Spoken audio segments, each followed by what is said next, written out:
waktu gereja tidak bicara tentang Roh Kudus itu bahaya. Justru kekuatan gereja itu di dalam Roh Kudus. Kalau tidak ada pekerjaan Roh Kudus, suam-suam, akhirnya Tuhan tinggalkan gereja. Awas, Yesus Kristus pernah mengatakan, dian, gereja itu akan hilang loh. Nah, yang disebut dian, kalau Anda perhatikan, itu Roh Kudus punya penyertaan. Kalau Roh Kudus tidak bekerja, berarti udah mulai lesuk, kering, kurintang, pelan-pelan Tuhan tinggalkan. Karena ada dosa dalam gereja itu. Karena itu hari ini kita bicara Pentakosta, kita bicara tentang Roh Kudus. Tapi bicara itu bukan hanya dengan puji-pujian yang indah, yang bagus, yang semangat, saudara sekalian. Tidak cukup. Ada perbuatan kita. Ya, kita kembali ingat kepada yaitu Nikodemus. Malam-malam cari Tuhan Yesus karena gengsi ya. Seorang guru, seorang profesor agama mencari Tuhan Yesus. Dalam pembicaraan itu Yesus langsung mengatakan, kau harus dilahirkan oleh Roh.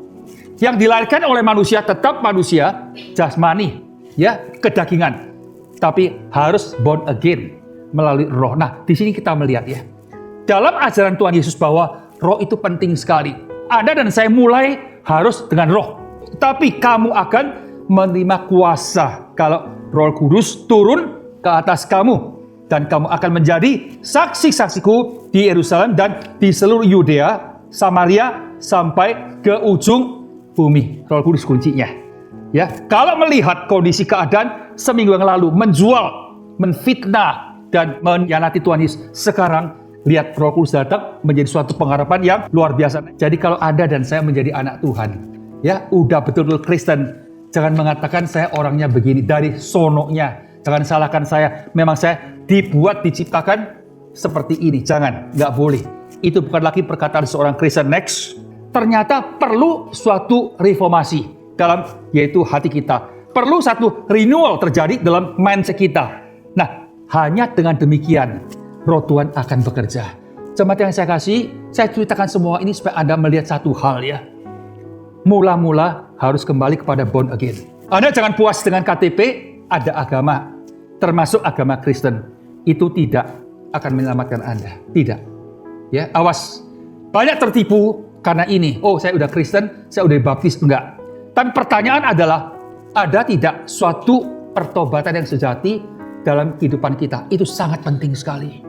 Saudara-saudara sekalian, kalau tidak penting, Yesus tidak ngomong sama Nikodemus, engkau harus born again.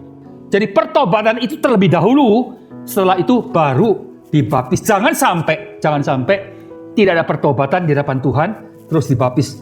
Nah, yang baptiskan upacara itu tidak menyelamatkan. Air, baik percik atau selam, berapa banyak pun, di Yerusalem pun, ke Yordan pun, saudara sekalian, itu tidak menyelamatkan.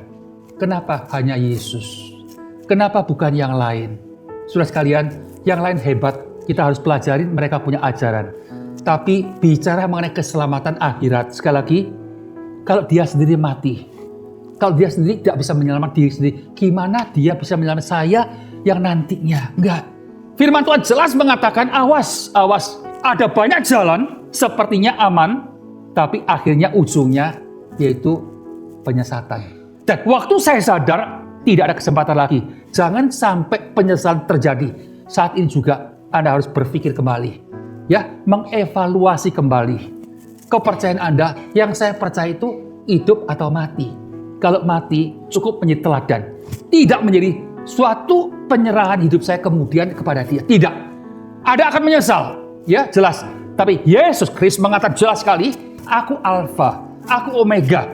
Aku yang hidup, aku pernah mati, hidup kembali. Ya, sampai selama dan tanganku membawa kunci maut. Puji syukur kepada Tuhan. Perkataan ini saudara sekalian, tidak ada satu orang yang pernah katakan dalam sejarah. Tidak ada.